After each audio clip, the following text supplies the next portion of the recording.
Welcome to Splatalot! Today, 12 young warriors, brave and true, will enter the Splatalot kingdom and go head-to-head with the dastardly and downright devious defenders as they battle it out to capture the highly coveted crown.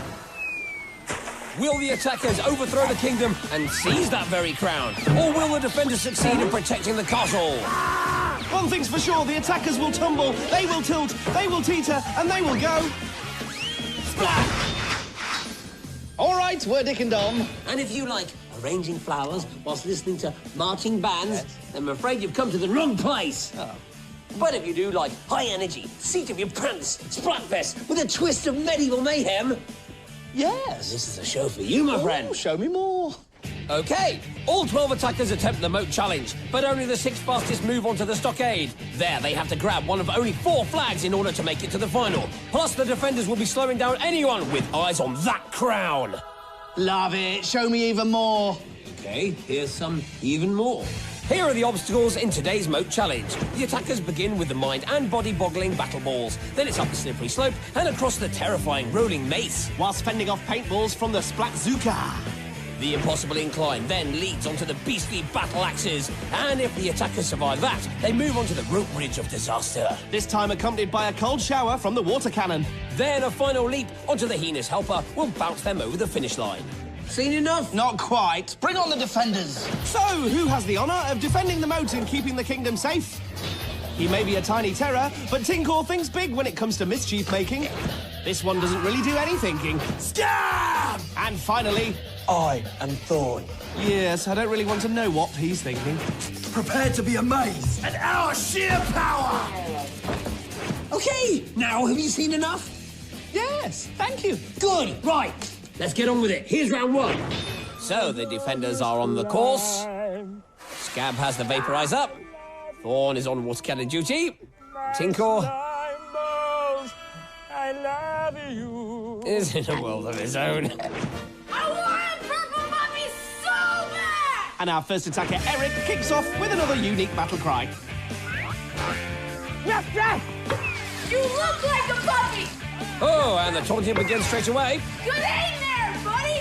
Eric's still taunting and doing pretty well on the battle balls. Oh, bang clanger! Curse of the commentator. No, curse of the purple puppy. As curses go, that has to be one of the lamest. Onto the slope. Finally, you hit me! And he's still taunting Tinkor. This is tough for Tinkor, who takes taunting terribly. Nip Ribbler! And the mace roll teaches our little taunter a lesson. Hang on, look. Erik is imitating the Splatalot logo. Is there no end to his taunting? Nice try, Erik, but you have to earn the crown the hard way. Now, will Erik try the same taunting tactics with Scab? No, he simply ignores it. Nice one, Erik. Thorn might be harder to ignore with the water cannon. Yes, this has slowed him down completely. Not as easy as it seems, son. Oh, and Erik once again spoofs the Splatalot logo. Birkin Vegas! Looks like the logo just got its own back. I know it's really early in the competition, but that just might make Splat of the day. Oh, but Erik faces up to the challenge and starts climbing to the finish line. I beat you! You didn't beat me. Can't touch me! So Erik finishes in 3:10 and Scab's far from happy. Do the funky Austin! Here's Emily. And we find her strolling towards the rolling mace. Speed is the key to winning. Winning is the key to going on to things. Well done, Scab. Ooh, look out, Emily. Move, Emily! Move! Scab more direct this time, and Emily moves, then falls off and poop-monger. Right, let's check that out again. Yes, as I suspected, they're all imitating the Splatalot logo. But make no mistake, that Splat was the real thing. Too real, in fact, for Emily. She's fine, but the mace got the better of her, and she does not finish. Our next attacker is Carmen. When's out, narwhal it out! Yes, Carmen, I often find a horned whale comes in handy. Oh, Figgler! When in doubt, narwhal it out. And there he is. Let's see if that was in any way helpful. Will she now glide over the remaining battle balls? That's a no, then. Here she is at the mace. Let's go, Carmen! It's not a little slow race, it's a quick race. No way! Come to the conversation and move! Yeah, babe. Stourbridge! And Tinkor contributes perfectly to that conversation. Stourbridge! Go! Go! Carmen makes her move on the mace. Whoop! Vombox! Yes, the mace often has the last word when it comes to dealing with attackers. Where's your narwhal buddy now when you need him, eh, Carmen? He's there, look. All right. I'm confused! Well, that was confusing. That's what Margaret just said. I'm confused. Stop, Bandit! No confusion there. Straight into a battle ball. Do you think a splat like that will add to our confusion? Well, it certainly adds to our entertainment. Margaret, come out and see me. I didn't know Tinkle couldn't sing. And it certainly put Margaret off her stride. Yes, Tinkle may have a splatzuka, but with a little help from the mace, his voice is lethal. How will she cope with Scab? Hello, Margaret! You can call me Scab if you would like. Very polite from Scab, then he confuses Which Margaret. allows Tinkle to fire off a cheeky back splat. Margaret! Focus and go! 2 feet, Margaret! Don't you dare cheat! Jump! Spew fondue! I honestly don't know what's worse, Tinkle singing or Scab screaming. They're both too much for Margaret. No wonder the poor girl's confused. Nothing confusing about that time, though. A very fast round from Margaret with 3 minutes 23, and Carmen doing pretty well with 6 minutes 7. Here's our next attacker, Sam. Purple walrus! What is it with purple today? I smell a rat. Purple rat. My first cousin was a purple walrus. That would explain a lot, Tinkle. Okay, here's Sam on the mace. Sam crossing the mace. And there's Sam off the mace. Girdle cheese. Whoa there, rewind. Ah, see, another logo impression. What does it all mean? I think it means you're losing it, mate. He's over the battle axes. Now sprinting over the bridge. Donkey Pong! Well, Thorn thought that was a blast. You can see why. That blast from his cannon certainly contributed to that huge splat, and that will slow Sam down. Well, not by much, because it's the 3rd fastest time today. Unicorns! Uh-oh, scream alert. You're right, and she set Scab off. Yeah, I know! Okay, calm down, everyone. Go! Stephanie's got some thinking to do. Yes, but Scab's got some splatting to do. Eggy niblets! Well, in all the confusion, perhaps the safest place is in the moat. Not before she gets an additional splatting from the axe blade. Not the sharpest tool in the box. What, Stephanie? No, the axe. Well, I love her spirit, but I don't like her time of 9:55. And that's the first half. So let's check out the leaderboard. Less than 30 seconds separates the top 3. And as Emily didn't finish, Steph's 9:55 is the time to beat. But remember, only the 6 fastest will make it through to round 2. So, with 6 more attackers to come, it's still anybody's game for the taking. And the splatting. Right, we're halfway through round 1, so I thought we'd play a little picture game I call Know Your Attacker. Okay. The Scab smells. Oh, right. That's a taunting purple puppy, which is Erik, our fastest attacker so far. Yes. Okay, it's the world-famous saying, isn't it? If in doubt, narwhal it out. From Carmen, currently in 4th place. OK, one more. Purple wall are us. Purple walls are us. Just say what you see. Well, that never helps, does it? Well, it's not it's Russ. Poor Purple Wall Russ. It's Sam's battle cry. Well, why didn't you just draw a purple walrus? Well, I had enough trouble with a narwhal. I'm not Rolf Harris. Right, sometimes you make me wanna. Yes, exactly. Erik is in the lead with 3:10, and because Emily did not finish, Stephanie has the time to beat of 9:55. So let's go back down to the moat for the second half. So, Thorn back on the water. Did he just... Yes, he had a chili taco during the break. Scab doesn't look too pleased. And Tinker is now singing to his slime ball. Not sure if the defenders are focused. How about Michael? What did he just scream? He screamed the word scream. Okay, well, he's at the last battle ball. Trumped and funnel, and that's quite a way to start the second half. I do hope he's splatting on an empty stomach. Stored away! Well, we'll soon know if Michael has eaten. That was a splat straight to the belly, straight after that belly flop on the slope. Well, everything's stayed down so far. Ooh, Piffington! Another stomach-churning moment for Michael. And another top splat from Tinkle. That one's gonna leave a mark. I think Tinkor's left his mark on all of us. Rainbow, rainbow, rainbow! Oh dear, looks like Sharon's a bit shy. Go! Go! Go! Scab doesn't do shy. What are you doing standing there? Go! And Scab gently encourages Sharon in his own sweet way. This might take a while. Here's Zaryn. Oh, look at Taco! And Zaryn spotted a taco. What are you doing? Thorn gave it to me. Right, back to the moat. Slipper scuff. Now, tell me I'm being foolish, You're foolish. but doesn't that pose look suspiciously like our logo? Not that again. Here's Zaryn at the mace. Swazzle cuffed. But she has no trouble with the battle axes. How about the rope bridge? Not bad, but I'm sure she'll have a word with Thorn. What? Sorry, I can't hear you. What? Sorry, Thorn, she's finished. And that time of 3:41 is pretty impressive. Michael's done even better with 3:20. Meanwhile, how would you sum up Sharon's round so far? Yeah, interesting, yeah. And what can you do when the nerves get the better of you? Yeah, I suppose you could do that. Not sure if that advice is really going to help Sharon, though. What's happening? You know, Elijah, I feel like asking that too. Have you finished that taco yet? Yes, boss. Good, right. Here's Elijah at the incline. He gradually makes his way down. Gentle, but effective. Scab is rarely either of those things. Now onto the battle axes. Mushy funk! Now, let's see. Gentle? No. Effective? No. Splat of the day? Quite possibly. Now, Sharon, surely the klaxons are some kind of clue. Well, bless her, I think we needed someone like Sharon just to show how challenging this tournament really is. So, Sharon creates a brand new category of her own. We've had did not finish, now we've got did not start. Here's Ellen. I don't think so. Yes, but what's the question? Well, it might be, can you make it up the slope? Or can anyone understand Tinkle? Chow Fund! Another belly splat from Tinkle there, and back goes Ellen, down into the moat. But don't worry, she got back up and actually made it round in 4:49, putting her in 6th place. OK, can we stop now, please? I'm sorry, but I've got a theory about this logo conspiracy. What logo conspiracy?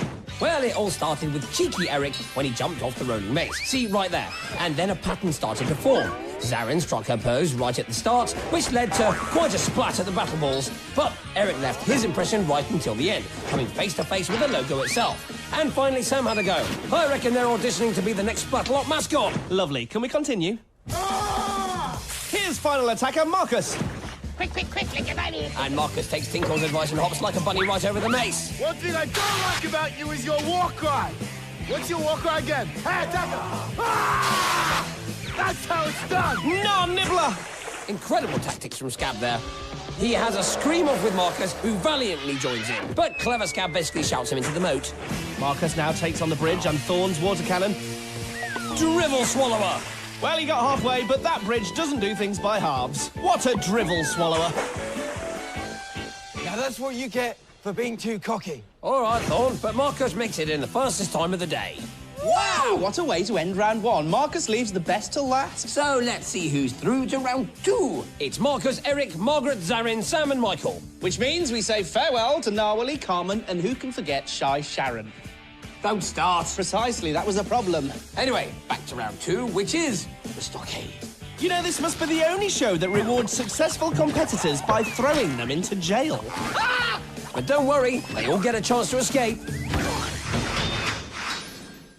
So, what have we learned about our attackers after round 1? Splat stat hats. Well, this may be a new world record. All 6 finished within 45 seconds of each other, so this could be the tightest contest we've ever had. Favourite battle cry? I'm confused. Simple enough question. No, that was Margaret's battle cry. I'm confused. I don't think so. Yes, it was. No, I don't think so. Was my favourite battle cry from Ellen. Right. Leaderboard? Leaderboard! So here are the top 6 attackers who will be advancing to round 2, where they must escape the stockade. It's Ape-Man Marcus, Erik, Margaret, Zaryn, Sam and Michael. They took some serious splatting in the moat challenge, but it's nothing compared to the foaming and sliming they're about to get. And then there's the grand final to follow, where the splatting takes on an almost magisterial quality. So they're all still quite a few splats away from that much-treasured crown. Here's the stockade. The attackers start by crossing the hexagon and grabbing the rungs they'll need to build their ladders. All this time, the stockade will be filling up with foam and water, not to mention slime and goo. Once their rungs are in place, they can take one of 4 flags and make their escape. Next stop, the grand final. So with only 4 flags, 2 of the attackers won't make it. Tricky. Oh, it's about to get trickier. Bring on the new defenders. The name's Kook. How do you follow Kook? Easy. If you have no shame, it's Gildar. And finally, it's our sugary sweet slayer, Shaden. You'll never get past us. We are fearless. So the attackers are ready to go down in the stockade. Erik's in red with a green stripe. Zaryn has an all-blue combination. Sam has gone for orange. Margaret's in purple, Michael sports yellow, and Marcus is green for go. Gildar looks ready to go too, with a double-barreled Splatzuka, and Shaden with her slime stick looking menacing as ever. All right, ladies and gentlemen, fun time. It certainly is, as the attackers head for the hexagon. Remember, this isn't against the clock, it's against each other. Sam breaks from the pack and leaps. From there, he'll be able to reach up for a rung. And it's already getting pretty foamy down there. And yes, Sam has the first rung. Hey, What are you doing? Get back! And back he goes. Zaryn now has her first rung.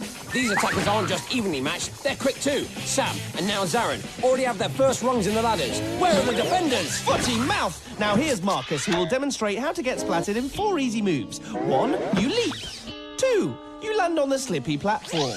3, you forget the brakes and overbalance. 4, you end up in the foam. Splat accomplished. Thank you, Marcus. Now that's a foamy Erik with his first rung. And here's an even foamier Margaret leaping like a foamy frog. Who's shaving after? I think it's Marcus. Yes, it's getting pretty hard to tell who's who out there. Ah!